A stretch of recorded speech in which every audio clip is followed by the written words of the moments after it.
The IMF lowered its global growth forecast but boosted its inflation projection for next year.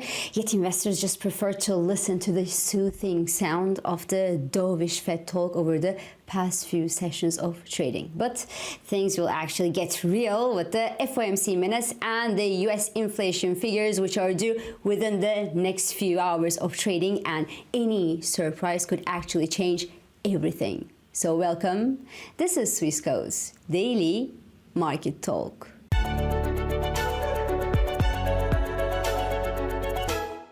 It came as no surprise that the IMF left its 2023 growth forecast for the global economy unchanged at the 3% level, but cut its global growth forecast for next year to 2.9%. So we all knew that it was happening. I mean, the European Central Bank Chief Christine Lagarde already told La Tribune in France last Sunday already that the IMF would actually lower its global growth forecast and just spoiled everything. I mean, she even told that the US would not see its own growth forecast lowered. And indeed, she was right. The US, Brazil, and South Africa were among the rare countries that actually saw their own growth revisions improved for next year. But obviously the picture for the rest of the list actually looked quite morose, really, because Germany and the UK got, for example, the biggest downside revision to their growth projections.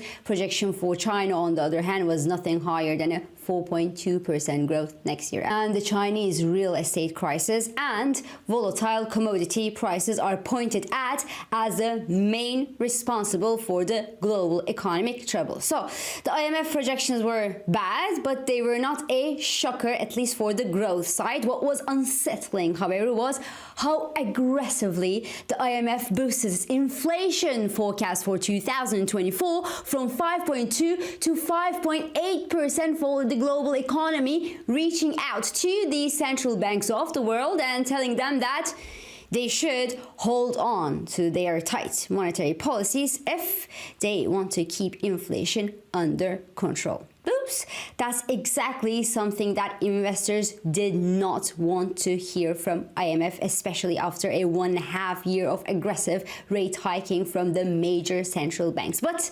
happily, the overall market reaction to the IMF's inflation forecast was, you know what?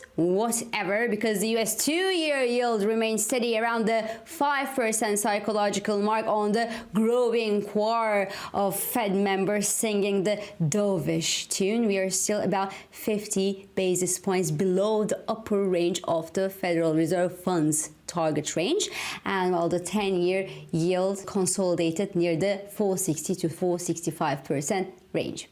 Investors prefer actually waiting in the Federal Reserve's boss, for example, dovish whispers to the market, saying that he actually sees no reason for more interest rate hikes in the US as the policy has now become sufficiently restrictive. The thing is, there were two other Federal Reserve speakers yesterday whose words went quite unpriced, really, because the Fed's Christopher Waller said that they should actually stay on job to cut inflation, and Neel Kashkari said that he is not yet convinced to stop hiking the interest rates. But investors actually wanted to hear what they wanted to hear. They wanted to hear that the Fed is done hiking. So due today, the FOMC minutes will certainly reveal the Fed's cautious stance about saying stop to the rate hikes, and the FOMC minutes will likely come as a reminder that the rates will stay higher for longer, especially if the US inflation numbers due today and due tomorrow actually miss market expectations. Now remember, going into the data, the expectation is a mostly softening inflation both for producer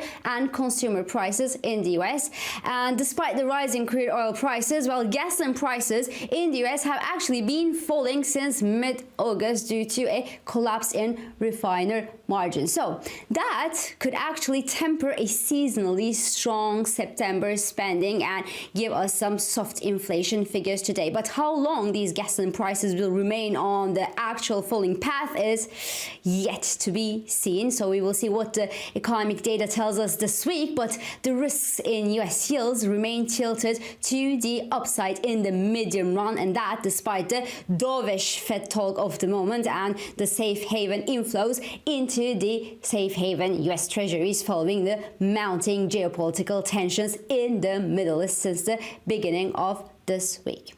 Anyway, regardless of toward where the risks are tilted for the US yields, well, the softer US yields actually do please equity investors. The S&P 500 actually extended its rebound into the third trading session yesterday, while Nasdaq pulled out its 50-day moving average resistance and closed the session above this level.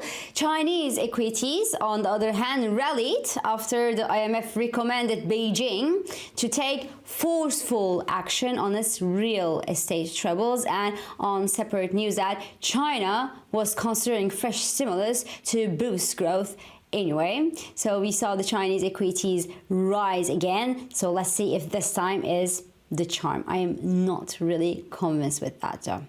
In the FX markets, well, the US dollar is giving back strength globally since the beginning of this week, and the US dollar index sank its teeth below the ascending channel base building since summer. The euro dollar extended gains above the 106 mark yesterday on the globally softer US dollar, and cable is now preparing to test the 1.23 offers.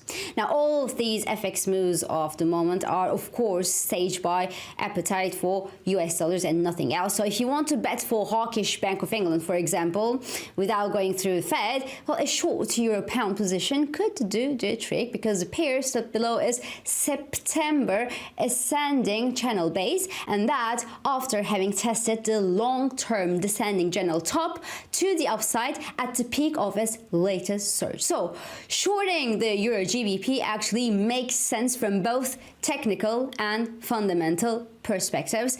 Elsewhere in the cross FX market, well, I also expect the Euro CAD, for example, to remain offered near the 1.45 psychological mark for a further slide toward the 140 level if oil remains bid, of course, and oil remains quite bid for now. The barrel of American crude actually sees solid support near the 50-day moving average that stands around the $85.50 per barrel level, and obviously the mounting tensions in the Middle East remain much threatening to the oil bears these days. They can't really dare going beyond a corrective move. The good news is that OPEC now has a great spare capacity to stabilize global oil prices thanks to their production cuts to push oil prices higher. So there is a cushion out there. But the bad news is, well, the cartel actually wants to see oil prices increase because they simply make more money selling less oil for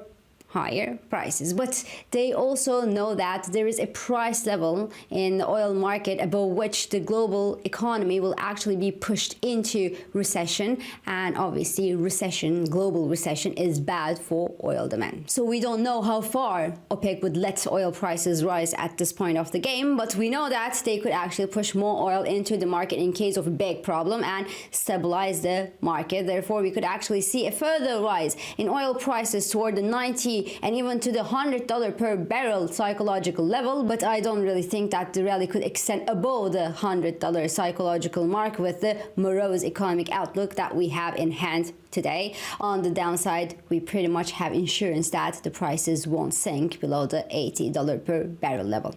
So this is all for today. I'm İpek Özkardeşkaya, and thank you for joining me, and thank you for all your supportive messages. I hope this episode of Market Talk has been helpful and it has been insightful to you. So please do not hesitate to leave your comments, your reactions and your questions below as usual, and follow us on Instagram, on X and on LinkedIn for regular market updates, and subscribe of course to our YouTube channel for daily market comments. I will meet you again tomorrow, and until then, good day trading.